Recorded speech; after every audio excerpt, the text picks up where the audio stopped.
मानवत तालुक्यातील थार या गावाला चोही बाजूने पाण्याने वेढा घातलेला आहे। गोदावरी नदीपात्राचा पाणी पूर्ण गावामध्ये शिरलेला आहे। गाव या ठिकाणी पूर्ण पाण्याच्या चोही बाजूने वेढला गेलेला आहे। एनडीआरएफ आणि एसडीआरएफच्या पथकाकडून खरं तर अशा प्रकारे ग्रामस्थांचा रेस्क्यू केला जातोय।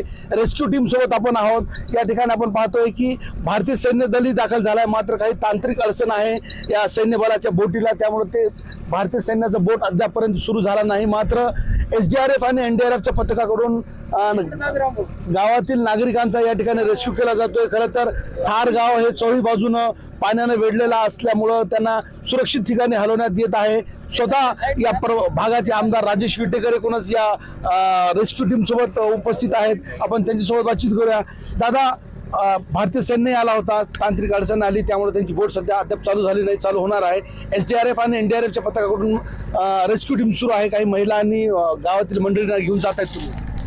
आज या ठिकाणी आपण पाहिलंय की प्रचंड मोठ्या प्रमाणामध्ये गोदावरी नदीला पूर आल्यामुळं हे बॅकवॉटरमुळं त्या गावाला चारही बाजूनं पाण्यानं वेढलेलं आहे।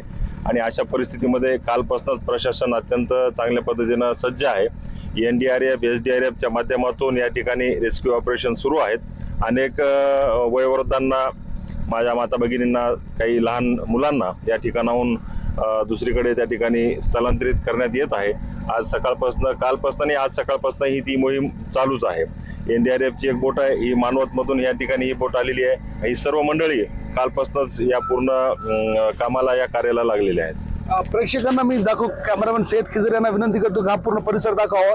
खरं तर हा गावाला जाणारा मुख्य रस्ता आहे। आपल्याला हा ओढा दिसत असेल, मात्र गावाला जाणारा मुख्य रस्ता आहे आणि याच रस्त्यावर आता पूर्ण गोदावरीचं पाणीनं रौद्र रूप धारण केलेलं आहे। पूर्ण पिके आपण या ठिकाणी पाहतोय पाण्याखाली गेलेली आहे। गावाचा एकमेव संपर्क असलेला गावाचा जो रस्ता आहे तो पूर्ण पाण्याखाली गेला असल्यामुळं गाव चोही बाजूनं या ठिकाणी पाण्याच्या विळाख्यात अडकलेला आहे आणि त्यांचा ग्रामस्थांचा रेस्क्यू केला जातोय। खरं तर भारतीय लष्कराची तुकडी देखील या ठिकाणी दाखल झालेली आहे।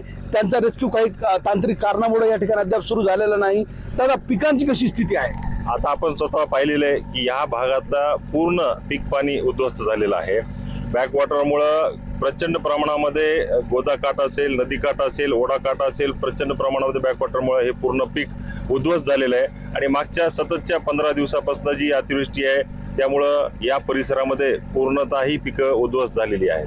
आता काल सकाळपासून म्हणजे परवा अचानकपणाने ही पाऊस परिस्थिती निर्माण झाली आणि जायकवाडी आणि माजलगाव या दोन्ही धरणातून जवळपास 3.5 लाख 4 लाख क्युसेक्सनं विसर्ग पाण्याचा सुरू होता, म्हणून ही परिस्थिती या ठिकाणी पाहायला मिळत आहे। चांगली गोष्ट ही आहे की पावसानं कालपासून उघडीप घेतलेली आहे आणि पाणी आता जायकवाडीचं हळूहळू कमी होत आहे। आज सकाळपासून आम्ही संबंधित यंत्रणेला संपर्क साधून आहेत। निश्चितच ईश्वरानं या ठिकाणी कृपा केलेली आहे की आज पाऊस त्या ठिकाणी काल दुपारपासूनच कमी झालेला आहे, तर आज परिस्थिती पूर्णतः हाताच्या बाहेर गेली असती। परंतु आज सकाळपासूनच दोन्ही धरणातून पाण्याचा विसर्ग कमी त्या ठिकाणी होत आहे। तर ही परिस्थिती आहे। खरं तर त्या टोकावरून आपण या ठिकाणी बोटच्या माध्यमातून एनडीआरएफच्या पथकासोबत आलोय।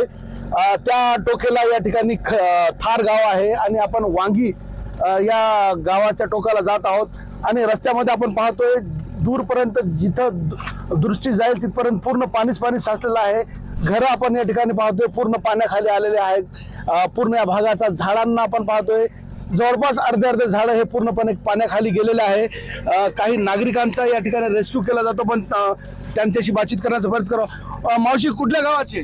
कुठं थारला आलते? हो, कामाला। कधीपासून अडकलेल्या होत्या त्या गावामध्ये? 4-5 दिवस झालं।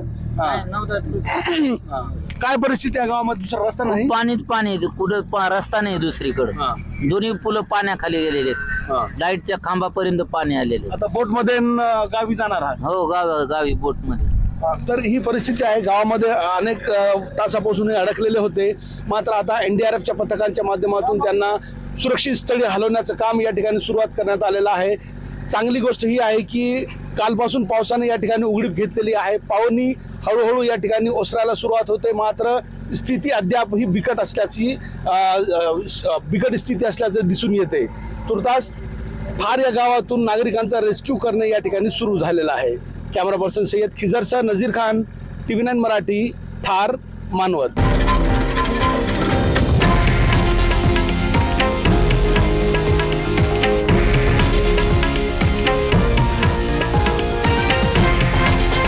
हे आहे देशातील नंबर 1 न्यूज नेटवर्क आणि आपण पाहत आहात TV9 मराठी, एकमेव.